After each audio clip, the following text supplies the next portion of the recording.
आपकी विश्व समाचार अपडेट में आपका स्वागत है। यूक्रेन में विदेशी सैनिक खुद को फंसा हुआ और परित्यक्त महसूस कर रहे हैं, क्योंकि यूक्रेन की सेना इंटरनेशनल लीजन का पुनर्गठन कर रही है। ये बदलाव लीजन की स्वतंत्र इकाई को समाप्त कर रहा है, जिससे विदेशी स्वयंसेवक अनिश्चितता और चिंता में घिर गए हैं।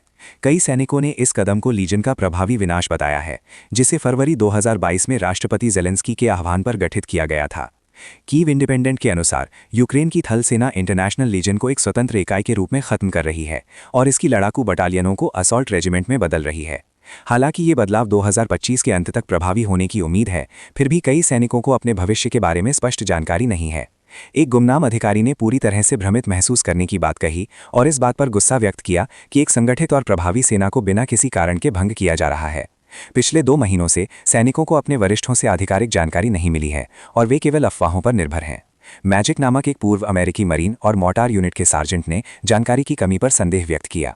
2 लीजन अधिकारियों ने खुलासा किया कि लीजन की 3 लड़ाकू बटालियनों, जिनमें विदेशी और यूक्रेनी स्वयंसेवक शामिल हैं, को यूक्रेन की थल सेना की असॉल्ट रेजिमेंट में अलग अलग स्थानांतरित किया जाएगा।